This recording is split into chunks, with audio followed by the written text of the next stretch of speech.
இந்த கட்சியிலே சேருகிறவர்கள் அல்லது சேர்ந்த பிறகு அவர்களுக்கு பயிற்சி வகுப்புகள் இங்கே இந்தியாவிலே யாரும் அதுபோல் செய்யவில்லை. பயிற்சி வகுப்புகள் இங்கே அரசியல் பயிலரங்கம் என்று ஒன்றை 2002 தொடங்கி இன்று வரை அதை நடத்தி வருகிறேன். ஆனால் அதற்கு அன்புமணியினுடைய ஆதரவு கிஞ்சிற்றும் இல்லை. அதில் அவருக்கு நம்பிக்கையும் இல்லை. ஆனால் ஒரு உதாரணம் சொல்லுகிறேன் பயிற்சியினுடைய தன்மை பற்றி. 14,000 பெண்களுக்கு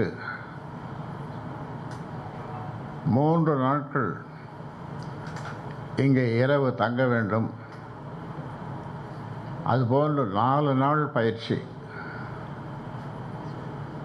14,000 பெண்களுக்கு.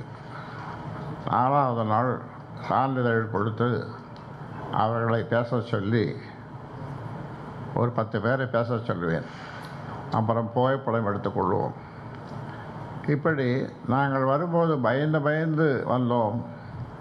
இப்பொழுது நாங்கள் வீராங்கனைகளாக போகிறோம் என்று சொல்லக்கூடிய அளவிற்கு அப்படிப்பட்ட பல்வேறு விதமான பயிற்சியை இந்தியாவில் யாரும் கொடுக்காத, இந்தியாவிலே நான் சொல்லுகிறேன், யாரும் கொடுக்காத அப்படிப்பட்ட ஒரு பயிற்சியை கொடுத்தோம். இது ஒரு உதாரணத்திற்காக சொல்லுகிறேன்.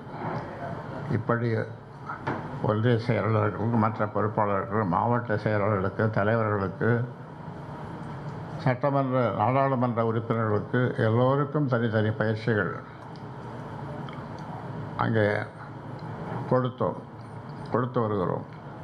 இதிலெல்லாம் அன்புமணிக்கு நம்பிக்கை இல்லை. அதனாலே இந்த 16 குற்றச்சாட்டுகளை நீங்கள் பொதுக்குழுவிலே கேட்டிருப்பீர்கள். இப்பொழுது உங்களுக்கு ஞாபகப்படுத்த வேண்டும் என்று சொன்னால் பொதுச் செயலாளரை படிக்க சொல்லுகிறேன். அதையும் மீண்டும் நீங்கள் கேளுங்கள்.